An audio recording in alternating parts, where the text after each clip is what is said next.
nuestro entrevistado esta jornada de hoy. Estamos con el politólogo Eduardo Botinelli. Eduardo, ¿cómo andás? Bienvenido. ¿Qué tal? Buen día, ¿cómo están? Un gusto estar con ustedes. Bueno, pasó una semana ya de que Uruguay tiene un presidente electo. ¿Qué evaluación podemos hacer? ¿Qué imagen te quedó de lo que pudiste percibir ese domingo? Bueno, parece que hubiese sido mucho antes, ¿no? Es decir, que pasó mucho más tiempo en el medio, recién más una semana. A ver, tenemos algunas grandes figuras, digamos, en términos de macro, y que es, primero, que tenemos un país que tiene dos mitades que, digamos, han alternado en el último tiempo en términos de quién termina liderando. Dentro de lo esperable, digamos, en términos de la alternancia, en términos de lo que se estaba viendo en cuanto a la evaluación del gobierno, en cuanto a qué había pasado en 2019, que quizás, digamos, por la elección de octubre había quedado una idea como que el Frente Amplio se había desbarrancado totalmente, había perdido un electorado. Bueno, ahora quedó a mitad de camino entre lo que perdió entre el 2014 y el 2019, quedó ahí, a mitad de camino, ¿no? Entonces, lo otro que es rescatable es la cultura democrática y política que tiene el Uruguay, ¿no? Es decir, cuando nos ha pasado, digamos, en entrevistas con colegas argentinos, brasileños, como que les costaba mucho entender, pero en el buen sentido, digamos, cómo Uruguay... Como que Uruguay era raro, claro, en ese sentido. Sí, cómo transita las transiciones de un partido al otro, de un signo político, de un bloque al otro, sin grandes dramas, sin grandes dramatismos, e incluso la jornada muy tranquila, y sobre todo lo que más sorprendió fueron los discursos finales, ¿no? Bueno, ayer estaba viendo analistas argentinos que hablaban de eso, ¿no? De lo que fue el discurso de Orsi, esos 11 minutos donde le habló al Uruguay, no le habló al Frente Amplio. Sí, sí, claro, y no es lo que viene sucediendo en el caso argentino, ¿no? Exacto. Es decir, incluso algún traspaso de mando sin la presencia de quien tenía que pasar el mando. Bueno, eso todavía no lo vimos acá, pero no es esperable que la calle Pou no sea quien le entrega la banda presidencial a Orsi, ¿no? Así como Vázquez se le entregó a la calle Pou. Entonces, en eso creo que es un factor que todavía tenemos un diferencial, que no significa que estemos jurados ante otras cosas que están pasando en distintos países, pero nos deja, digamos, la tranquilidad de que, si bien no fue tan ajustado como quizás se pudo pensar en algún momento, y que quedó, digamos, 8:30 ya resuelto el tema y no hubo que esperar, no se presentó ningún tipo de duda o digamos, denuncias cruzadas sobre lo que podía pasar si fuera muy ajustado, ¿no? Eso es lo otro que también es relevante en cuanto a la confianza que hay sobre la Corte Electoral y demás. Lo que se dio fue la famosa fuga de votos, ¿no? Más de 50.000 votos que perdió la coalición en el interior del país. ¿Cómo se explica? ¿Puede ser por la famosa autocrítica que tuvo el Frente Amplio, que salió a recorrer el interior después de las últimas elecciones? ¿Le faltó ahondar allí a la coalición? Bueno, ahí creo que hay que separar dos cosas. Una es el movimiento habitual que hemos tenido, y es en todas las instancias de segunda vuelta, cuando un candidato va con más de un partido detrás, ¿no? Es decir, pasó con Valle, pasó con la calle Herrera, con la calle Pou 2 veces, y ahora con Álvaro Delgado. La suma de esos partidos es más en octubre que lo que termina votando en noviembre. Entonces, de ese lado es un comportamiento habitual. De hecho, esta vez es de las menores fugas que ha habido, no fugas estrictas, sino el saldo neto, digamos. Es decir, lo que vota en octubre comparado con lo que vota en noviembre, en este caso la coalición. Porque la coalición también capta una parte del electorado de partidos no alineados. Claro. Lo otro es que la otra mirada, y complementa lo de tu pregunta, es qué pasó con el Frente Amplio en cuanto a crecimiento. Y ahí el crecimiento del Frente Amplio es de los mayores que ha tenido, con excepción del 2019, entre octubre y noviembre. En general creció entre 4,5 y 5 puntos, esta vez creció casi 6 puntos. La vez anterior habían sido casi 8, eso tenía que ver mucho con la coyuntura de ese momento, de cómo se había armado la coalición y demás. Pero efectivamente, ¿dónde se da el crecimiento del Frente Amplio? Se puede explicar a partir del trabajo que inició en 2022 el Frente Amplio, ¿no? Es decir, ese proceso de autocrítica acompañado, o si se quiere como insumo, el Frente Amplio Te Escucha, que fue un despliegue territorial en todo el país, y ese proceso de autocrítica de alguna forma fue continuado. Y eso es una diferencia importante con lo que sucedió en 2019.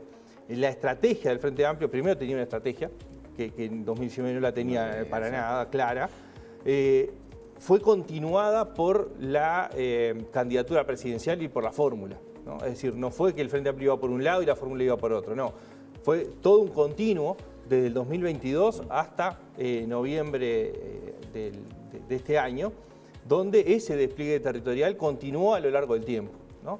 Y eso explica un poco no cuánto crece, sino dónde crece, ¿no? Es decir, que efectivamente el crecimiento que tiene el Frente Amplio de 2019 a 2024 está, digamos, primero, en todo el territorio creció, pero con, digamos, guarismos un poco distintos. Y uno de los que explica es ese crecimiento que se da en el noreste del país, ¿no? Sí. De Durano, Tacuarembó, y después al norte, Artigas, Rivera, Cerro Largo y 33, que son departamentos donde, por un lado, hay un despliegue territorial del Frente Amplio, por otro lado, donde más había perdido, ¿no? En realidad lo que se dio fue un proceso donde el Frente Amplio creció en ese territorio, en todo el interior, pero ahí digamos que es un terreno ajeno, si se quiere, que no es que ganó ahí, más bien todos esos departamentos perdió. Sin embargo, fue donde más creció. Son departamentos donde del 2009 al 2014 había ganado, y de 2014 a 2019 fue donde más perdió. Y ahora recupera en ese mismo territorio. Es decir, es un territorio que está como en disputa con una parte de un electorado que no es muy firme en términos de pertenencias partidarias y que está alineándose de un partido al otro con un rol central en 2019 y que también explica parte del 2024 de lo que fue el surgimiento de Cabildo Abierto, que era muy fuerte en esos departamentos, y el desplome que tuvo en 2024. Igual, aunque no hubiera existido fuga, los votos no daban, ¿no? Porque estamos hablando de una fuga de cuántos miles de votos desde la coalición entre octubre y noviembre. Sí, cerca de 50.000. Sí, se ganó casi por el doble. Claro, bueno, ahí lo que hay es, primero, la pérdida de la coalición, claro, y segundo, la ganancia del Frente Amplio en distintos segmentos. Uno son votantes, sobre todo colorados, por volumen, digamos, que no votan a Delgado, no votaron a Delgado y eligieron a Orsi. Un segundo lugar son los partidos no alineados, ¿no? Básicamente la Identidad Soberana, que su electorado se repartió entre Delgado, Orsi y el voto en blanco y anulado. El PERI, Unidad Popular, ¿no? Es decir, son sectores donde por algunos componentes eran más cercanos a Orsi o más lejanos a Delgado. Y hay otro factor relevante, es el voto en blanco, que por primera vez el voto en blanco o anulado es menor en la segunda vuelta que en la primera. Y eso tiene que ver con que hubo un electorado que era difícil de descifrar, si se quiere, y es que votaron, estamos hablando de casi 35.000 personas que votaron en blanco, pero votaron el plebiscito por el sí, ¿no? Sobre todo, la enorme mayoría, el sí de la Seguridad Social. Ese electorado claramente era más lejano de Delgado, sin duda, pero no estaba convencido de Orsi, ¿no? Termina igual, casi un punto entero, yendo hacia Orsi, también explica parte de ese crecimiento. Eduardo, ¿y qué sucede con el Partido Nacional? ¿Qué fue lo que no conformó? ¿La fórmula, la forma de comunicar, el segundo año de transformaciones? ¿Por qué lado va? Bueno, creo que hay varios puntos. Primero, cuando hablamos de aprobación del presidente, la aprobación es del presidente, claro, no es de todo el gobierno ni del gobierno en todas sus áreas. Ese es un primer factor importante. El segundo es que cuando un capital político es de una persona, no es trasladable automáticamente a otra. Más bien, lo que se sabe es que en Uruguay, quienes han sido propuestos por los presidentes, famosos delfines, los delfines no han sido exitosos, ¿no? Y ese es un segundo factor. Creo que hay una cuestión recurrente, si uno mira sistemáticamente, el que pierde dice no supimos comunicar, el oficialismo que pierde dice no supimos comunicar lo bien que lo hicimos. Y en realidad la gente no es un problema de comunicación, es que la sintonía entre la percepción que tiene un gobierno de lo bien que hizo las cosas no es, digamos... trasladable a la gente. No, y la gente tiene su propia visión, ¿no? Sin duda. Y nosotros lo vimos durante todo el periodo de gobierno, sobre todo post-pandemia, el crecimiento importante que hubo sobre la preocupación por seguridad pública, al mismo tiempo el gobierno mostrando los avances en seguridad pública y mostrando las denuncias, ¿no? Y la baja de delitos y demás, y haciendo mucho hincapié en eso, y la percepción de la opinión pública era que la evaluación era mala, era negativa, ¿no? Y lo otro era con respecto a la economía. Si miramos la economía en términos globales, la evaluación era positiva, pero cuando se iba más fino, el empleo, por ejemplo, tuvo un repunte durante el último año y medio en términos de evaluación de la opinión pública y tenía un saldo positivo, pero los salarios no. Entonces, esa idea de mostrar permanentemente la idea de que se recuperó el salario, que el salario real está más alto, no permeó en un conjunto de la población que seguía sosteniendo que los salarios eran bajos. ¿Y la figura de Ripoll? Yo creo que no tuvo un efecto, primero, no tuvo el efecto que se buscaba, porque entre otras cosas, creo que la evaluación tenía algún tipo de caracterización mera caricaturesca, digamos, ¿no? La idea de, bueno, alguien que es de izquierda o fue de izquierda, o alguien que está en la sensibilidad más social, va a traer un voto de determinado lugar. Y en realidad, el primer punto es que alguien que se va de la izquierda no va a traer votos de izquierda, ¿no? Es decir, en realidad lo que va a producir es rechazo por haber abandonado ese lugar. Entonces creo que ahí hubo un error de diagnóstico, si se quiere. Pero no logró, por ejemplo, una de las tareas, digamos, que se le asignó en términos de estrategia, de la retención de votos hacia el lado del Frente Amplio. En realidad las pérdidas fueron más o menos similares a las que hubo en elecciones anteriores. Creo que tampoco fue un factor para decir la culpa es de Ripoll y por eso perdió Delgado, ¿no? Creo que eso, porque también está planteándose eso, ¿no? Es decir, sí, quien toma la decisión claramente no terminó siendo favorable, pero tampoco se le puede achacar a la figura de Ripoll el resultado. ¿Y cuánto pesan en realidad las propuestas? Porque tú decías recién, bueno, en el caso del Frente Amplio se volcó al interior, tuvo autocrítica, ese te escucho en el interior, pero otro capítulo son las propuestas. Y en el caso del gobierno, lo mismo, o sea, en lo que hice, viene un segundo escalón, igual volvemos a lo mismo, las propuestas. ¿Cuánto pesan las propuestas, por ejemplo, en el caso, reitero, de la izquierda, de esa autocrítica y el yo te escucho? Sí, te escucho, pero ¿y las propuestas qué pasa de un lado y de otro lado? Bueno, la gente cuánto hace hincapié o escucha realmente las propuestas y cómo se van a consolidar o cristalizar después en los hechos esas propuestas. ¿Cuánto pesa? A ver, hay dos cuestiones básicas. Una es la propuesta y otra cómo cristalizarla, ¿no? Es decir, una es la generación de esperanza, ¿no? De, bueno, esta opción me despierta más esperanza en que lo que está planteando efectivamente va a tratar de llevarlo adelante. Y otro es si sintoniza o no con la gente. Después, ¿cómo se va a hacer? Eso es tarea de quien lo propone y va a ser gobierno, digamos. No se entra fino, por ejemplo, cuando se entra en la discusión, eso no se puede financiar porque afecta el déficit fiscal. Bueno, sí, porque es lo que se escucha, exacto. Esa segunda parte no entra en la racionalidad del conjunto de la población, porque son conceptos técnicos que se alejan de la enorme mayoría de la población.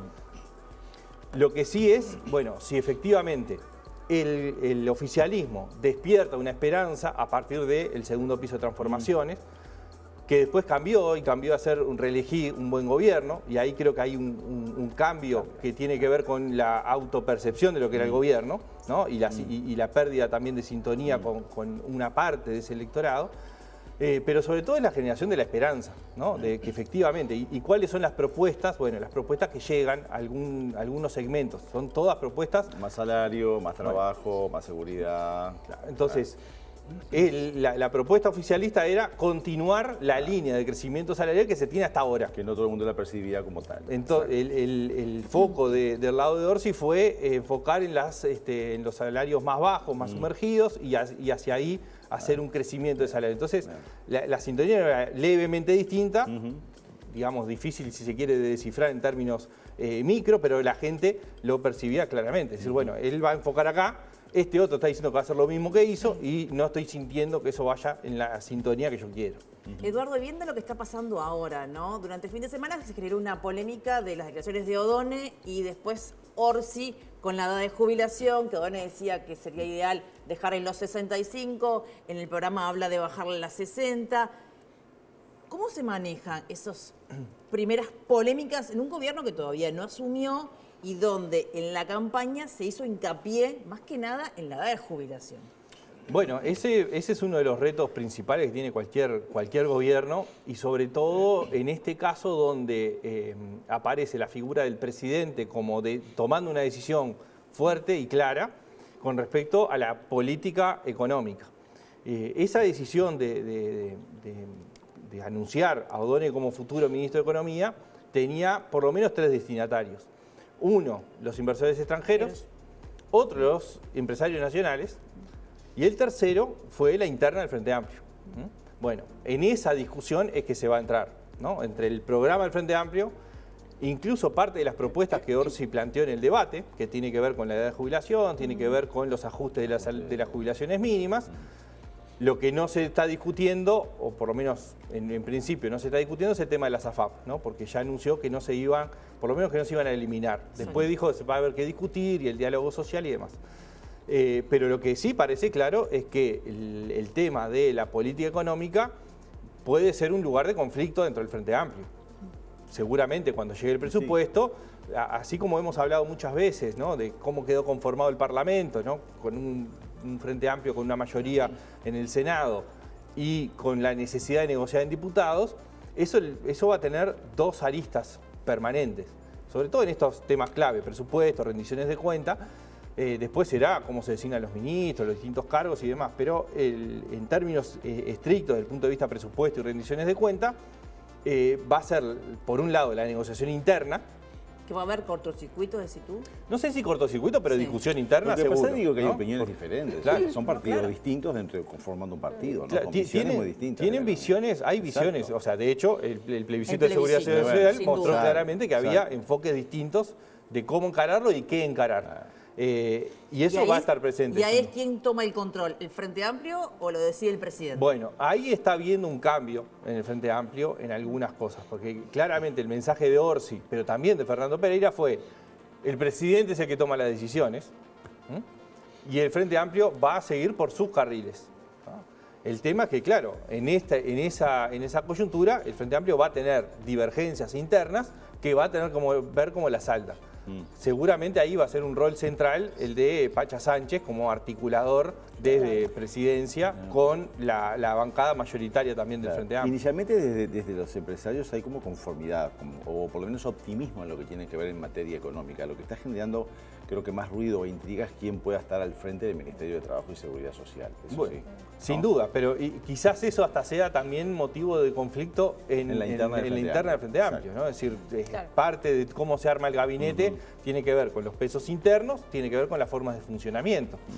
Sin duda, va a ser un tema de discusión porque el Ministerio de Trabajo, entre otras cosas, va a tener que negociar las pautas salariales con el Ministerio de Economía. Y eso ya en los gobiernos anteriores del Frente Amplio generó algún tipo de discusión importante. Eduardo, antes de cerrar, ahora 5 o 6 de diciembre se viene la nueva cumbre, bueno, la última cumbre del Mercosur aquí en Montevideo. ¿Qué se espera del relacionamiento de Orsi con Milei? Que Milei va a proponer, bueno, abrir el Mercosur a otros mercados. ¿Cómo se ve la política exterior ahora de quién más con la región? Bueno, lo que ya las primeras señales que se dieron fue que la idea de Uruguay es acercarse a Brasil, ¿no? Sí, bueno, es decir, estuvo con Lula el viernes el presidente. Exactamente, y claramente el vínculo entre Orsi y el Frente Amplio con Lula ha sido relativamente fluido en lo que se puede, digamos, sabiendo que Uruguay no es el tema Esa fue la primera señal. Pero eso fue una señal clara de hacia dónde apunta, entre otras cosas porque es muy difícil el relacionamiento con el gobierno argentino, con el presidente argentino. No veo inicialmente a Uruguay yendo por un carril distinto al de Brasil, sino más bien acordando con Brasil, buscando equilibrios internos. Cambiando la estrategia, ¿no? La calle venía más Milei, con apertura del país, ahora con este nuevo gobierno, más tirando a Brasil. Bueno, ya fue Orsi a Brasil, ¿no? Claro. Sí. Creo que esa es un poco la línea macro de tratar de avanzar apoyándose fuertemente en la política exterior brasileña. Un brasileño no está yendo nada bien. No le está yendo bien, no, está teniendo algunos problemas, sin duda. Sí. Muchas gracias por la visita, Por favor, Eduardo. Como gracias a siempre, un ustedes. placer recibirte. Igualmente.